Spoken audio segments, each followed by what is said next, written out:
तो दोस्तों जापान के सेल्फ डिफेंस फोर्स के बेड़े में कई तरीके के मॉडर्न फाइटर एयरक्राफ्ट है। इनमें सबसे अधिक मात्रा में इस्तेमाल किया जाने वाला या फिर कहे तो सबसे प्रमुख एयरक्राफ्ट है F2 एयरक्राफ्ट, जो कि बेसिकली F-16 एयरक्राफ्टों के ही एक जापानीज वर्जन है। पर दोस्तों इन एयरक्राफ्टों को लेके हाल ही में ही एक ऐसे हैरान करने वाला हादसा हुआ जिसमें कोई नुकसान तो नहीं हुआ, लेकिन जापानी सेल्फ डिफेंस फोर्स के चिंता को और बढ़ा दिया। रिपोर्टों में बताया जा रहा है कि एक इंटरसेप्शन मिशन के दरमियान जापानीज एयरफोर्स के मित्सुबिशी F2 एयरक्राफ्ट के जो कॉकपिट कैनोपी और इमरजेंसी लैडर्स होते हैं वो हवा में ही एयरक्राफ्ट से अलग हो गया और पायलट को कॉकपिट के यह जो कैनोपी होता है इसके बिना ही एयरक्राफ्ट को फ्लाई करना पड़ा और इमरजेंसी लैंड करना पड़ा। दोस्तों आज के इस वीडियो में बताऊंगा कि जापानीज एयरफोर्स के इस एयरक्राफ्ट को ऐसा क्या हुआ था जिससे ऐसा एक हादसा हो गया। तो डिटेल में जानने के लिए वीडियो के आखिर तक बने रहिए और चैनल को सब्सक्राइब और वीडियो को लाइक जरूर कीजिए। तो दोस्तों Mitsubishi F2 Japanese self defence force के एक बेहतरीन एयरक्राफ्ट है जो कि F-16 के बेस पे बनाया गया है और इन एयरक्राफ्टों को डेवलप करने के पीछे दो बड़े एलाइज मतलब जापान और अमेरिका का प्रमुख भूमिका था। पर दोस्तों ऐसे बेहतरीन एयरक्राफ्टों का जो हाल ही में हवा में उड़ते दरमियान घटना का सामना करना पड़ा वो अब जापानीज सेल्फ डिफेंस फोर्स के लिए काफी बड़ा चिंता का विषय बना हुआ है। दोस्तों बेसिकली अगर देखा जाए तो मित्सुबिशी F2 एयरक्राफ्ट असल में एक single engine multi role fighter aircraft है जिसे जापान के मित्सुबिशी हेवी इंडस्ट्री और अमेरिका के एरोस्पेस जायंट लॉकहीड मार्टिन के तरफ से ज्वाइंटली बनाया गया है। इन एयरक्राफ्टों के F2A वर्जन असल में सिंगल सीटेड वर्जन है जबकि F2V version twin seated version है। असल में 1987 में जापान के एयर सेल्फ डिफेंस फोर्स के द्वारा F-16C वेरिएंट को चुना गया था ताकि अपने एयरफोर्स के पुराने F1 एयरक्राफ्टों को रिप्लेस किया जा सके और 1988 में मित्सुबिशी हेवी इंडस्ट्री को इन एयरक्राफ्टों के बेस पे एक नया एयरक्राफ्ट निर्माण करने का निर्देश दिया गया जो बाद में F2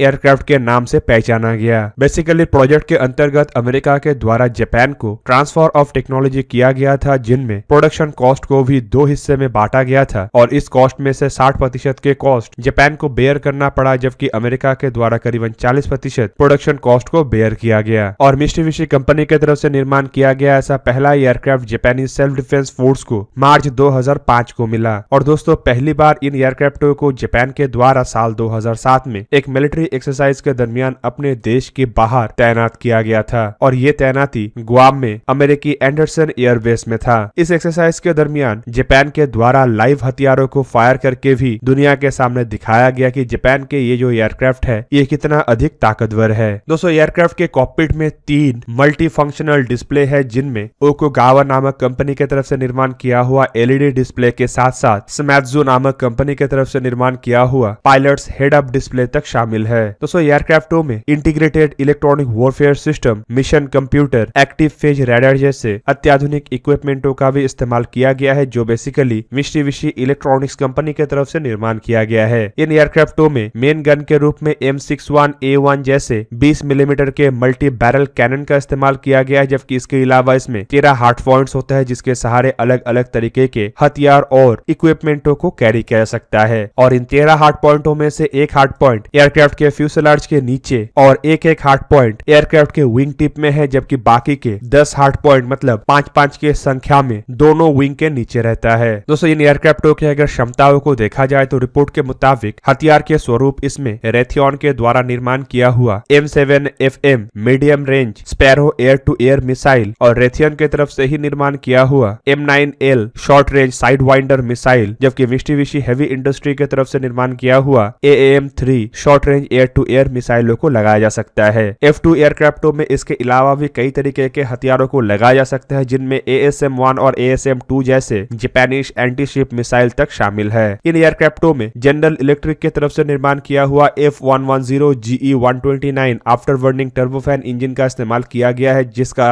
maximum after burning thrust करीबन 131 किलो न्यूटन है और दोस्तों इस इंजन के सहारे ये एयरक्राफ्ट मैक्सिमम माक 2 के रफ्तार से ट्रैवल कर सकता है। पर दोस्तों इतने सारे खासियतों के बावजूद हाल ही में जो हादसा हुआ है वो एक बड़ा चिंता का विषय है। असल में दोस्तों ये हादसा एक इंटरसेप्शन मिशन के दरमियान हुआ था। रिपोर्टों में बताया जा रहा है कि 10 अक्टूबर के दिन इंटरसेप्शन मिशन में Japanese air self defence force के 6th टैक्टिकल फाइटर स्क्वाड्रन और 8 एयर विंग इन्वॉल्व था। रिपोर्टों में बताया जा रहा है कि ये दोनों एयरक्राफ्ट क्यूशु आइलैंड के उत्तर पूर्व में स्थित सुईकी एयरवेज से उड़ान भरा था और दोनों एयरक्राफ्टों को एक विदेशी एयरक्राफ्ट को इंटरसेप्ट करने का मिशन दिया गया था जो संभावित जापान के एयर स्पेस को ट्रांसफर करने वाला था। टेक ऑफ करने के 5 मिनट के बाद जब ये एयरक्राफ्ट आसाकुरा शहर के नजदीक पहाड़ियों के ऊपर में था, तब अचानक से दोनों एयरक्राफ्टों में से एक एयरक्राफ्ट के जो कॉकपिट कैनोपी होता है वो और इमरजेंसी लैडर आसमान में ही एयरक्राफ्ट से अलग हो गया। और दोस्तों ये कोई ऑर्डिनरी घटना नहीं था, बल्कि एक बहुत ही खतरनाक घटना था जिससे कोई बड़ा हादसा भी हो सकता था। इस घटना के बाद एयरक्राफ्ट को फ्लाई करने वाले पायलट हवा के मध्य में बिना कोई सुरक्षा के ऐसे ही एयरक्राफ्ट में थे, जो कि पायलट के जीवन के ऊपर भी एक बहुत बड़ा रिस्क का कारण बन सकता था। दोस्तों यहाँ पे कैनोपी मतलब उस ऑब्जेक्ट को बोला जाता है जो एयरक्राफ्ट के पायलट के बैठने की जगह मतलब कॉकपिट के चारों तरफ ग्लास के रूप में होता है। बेसिकली ये कार के विंडशील्ड के जैसा ही होता है और ये ग्लास से इसीलिए बना हुआ रहता है ताकि पायलट इसके द्वारा बाहर के चारों तरफ के नजारा देख सके और साथ ही साथ दुश्मन के एयरक्राफ्ट और हवाई खतरे को भी देख सके। रिपोर्टों में बताया जा रहा है कि एयरक्राफ्ट की जो कैनोपी है उसका आकार करीबन लंबाई में 150 सेंटीमीटर, चौड़ाई में 90 सेंटीमीटर और ऊंचाई में करीब करीब 80 सेंटीमीटर के आसपास था। रिपोर्टों में बताया जा रहा है कि ये जो कैनोपी है ये एल्युमिनियम एलॉय और एक्रोलिक ग्लास से बना हुआ था, जिसका वजन करीब करीब 90 किलोग्राम के आसपास था। इसके अलावा पायलट के इमरजेंसी लैंडिंग के बाद उतरने के लिए जो इमरजेंसी लैडर का इस्तेमाल किया जाता है, जो कि एयरक्राफ्ट के साथ ही अटैच रहता है, वो भी इस दरमियान हवा से नीचे गिर गया। और रिपोर्ट में बताया जा रहा है कि ऐसे लैडरों का वजन करीब करीब 480 किलोग्राम के आसपास होता है। दोस्तों यहाँ पे लैडर का मतलब सीढ़ी होता है। दोस्तों रिपोर्ट में बताया जा रहा है कि ये घटना असल में 10 अक्टूबर के दिन दोपहर के 12:50 के आसपास घटा था।